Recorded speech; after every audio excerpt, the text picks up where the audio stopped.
নমস্কার বন্ধুরা, সুধা ভিলেজ ব্লগে আপনাদের সবাইকে স্বাগত। আবার একটা নতুন ব্লগ নিয়ে চলে এলাম। আপনারা আমার সঙ্গে থাকুন আর শুরু থেকে শেষ পর্যন্ত ব্লগটা দেখতে থাকুন। আশা করি আজকের ব্লগটা ভালো লাগবে। এখন তো প্রচণ্ড গরম তো আমাদের কাটছে না, আর বৃষ্টি হচ্ছে, বৃষ্টি হয়েও কোনো শান্তি নেই। তো আজকের একটা দারুণ একটা রেসিপি দেখাবো আমি। তো কচি আমরা আচার বানাবো, টক আচার। তো আপনারা সঙ্গে থাকুন, আশা করি খুব ভালো লাগবে। তো পুরো ভিডিওটা দেখার অনুরোধ রইল। তো আমি এখন গাছে থেকে আমড়া পাড়তে চলে যাব। তো এই যে গাছের আমড়া পাড়তে চলে এসেছি, আমড়ার আচার বানাবো। তো এই যে গাছেও কিন্তু প্রচুর হয়েছে।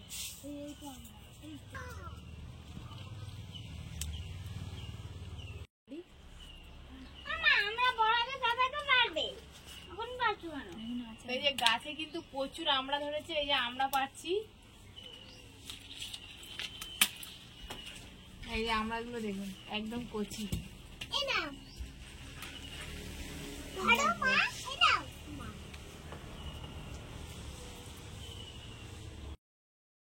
তো এই যে আমড়াগুলো এই যে পেড়ে নিয়েছি, আর অনেকটাই আমরা পেড়েছি। এইগুলোই কিন্তু হয়ে যাবে আমার আচার বানানো। তো আমড়াগুলো নিয়ে ঘরে আমি চলে এসেছি, আর এদিকে দেখুন আমি আমড়াগুলো কেটে নেবো। তার জন্য জল নিয়েছি একটা গামলাতে, আর একটু লবণ দিয়েছি। তো আমড়াগুলো এখন ভিজিয়ে রাখবো জলে কেটে। তো এই যে আমরা আমি কাটতে বসে গেছি, বেশ দু টুকরো করে কেটে নেবো।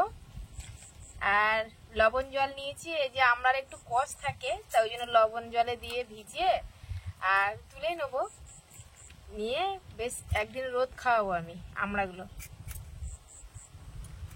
তো আমড়াগুলো এখন সব কেটে নেব।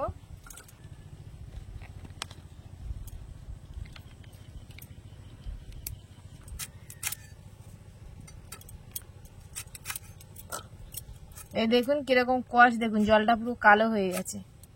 যে কোনো জিনিসের একটা মানে কষ থাকে। তো এই যে আরেকবার ধুয়ে নিচ্ছি ভালো ফ্রেশ জল দিয়ে। তো এই যে ঝুড়িতে আমি ভালো করে ছেঁকে নিয়েছি, আর এবার আমি রোদে দেবো এই ঝুড়ি শুদ্ধ ধরে। আজকে সারাদিন ভর রোদ খাবে, যেখানে একদম ঠিকঠাকভাবে রোদ পড়বে সেইখানেই দিতে হবে। ব্যাস, এখানে সারাদিন রোদ খাবে। এই যে আমড়াটা আমি ভালো করে রোদে একটু শুকিয়ে নিয়েছি, একটা রোদেই শুকাতে হবে। আর এদিকে এই যে কি কি মশলা নিয়েছি দেখুন, আমি এই সর্ষে, কালো সর্ষে আর সাদা সর্ষে নিয়েছি। আর এদিকে এই যে ভাজবো এগুলো ধনে আর গোটা জিরা, শুকনো লঙ্কাটা ভাজা মশলা করব, আর তেজপাতা, আর ফোড়নে দেবো 5 ফোড়ন, আর শুকনো লঙ্কাও দেবো। তো এইগুলোই নেব আমি। তো আমি মশলা গুঁড়ো করে নিয়ে আর এই যে উনানের কাছে চলে এসেছি।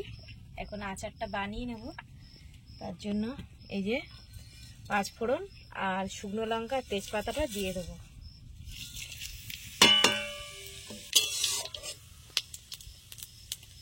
তো এগুলো ভাজা হয়ে গেছে, এবার আমি সরষেটা দিয়ে দেবো। সরষেটা বেটে দিয়েছি, একটু তেলের ভালো করে ভেজে নেব। এবারে আমড়াটা দিয়ে দেবো।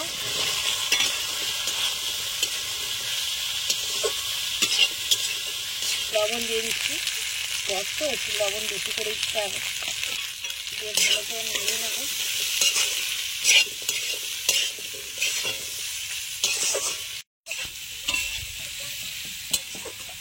অনেকটা কিন্তু ভাজা হয়ে গেছে আমড়াটা।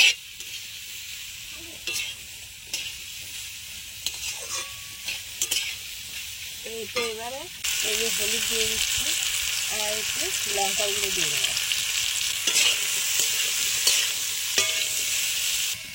কাঁচা লঙ্কাও দু একটা আমি দিয়ে দিয়েছি।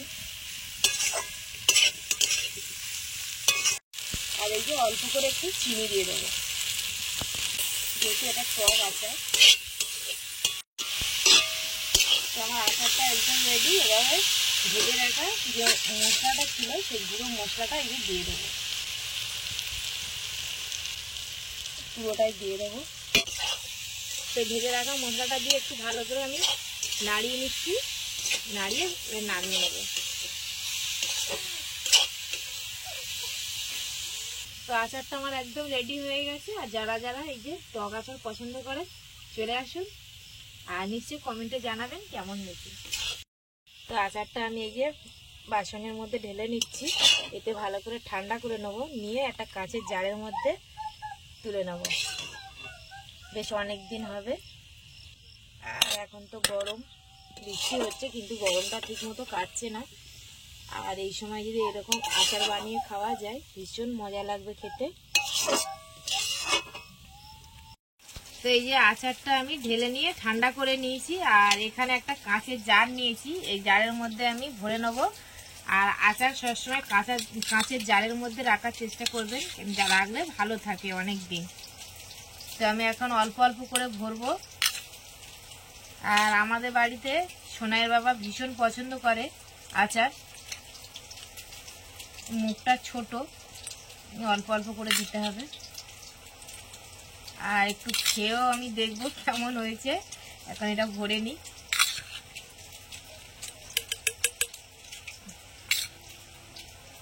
একটা সুন্দর গন্ধ বেরোচ্ছে, যতটা হয় এতে ভরে দেবো।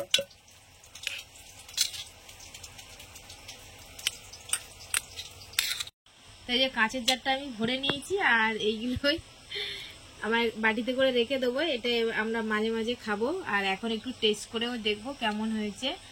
আর একটু মাঝে মাঝে রোদে দেবেন, আর যাদের ফ্রিজ আছে ফ্রিজে রাখবেন, তাহলে অনেক দিন থাকবে।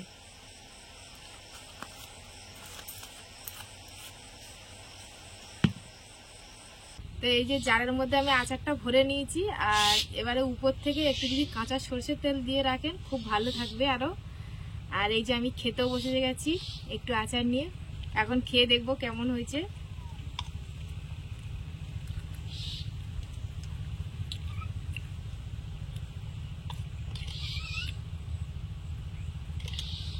দারুণ হয়েছে, দারুণ। আর একটু চিনি দিলে ভালো হতো। আর এমনিতে এটা টকই বানিয়েছি, খুব সুন্দর হয়েছে আচারটা। আর এই আচারটা আপনারা ভাত পাতে বা মুড়ির সঙ্গে এমনি কিন্তু খুব সুন্দর লাগবে খেতে।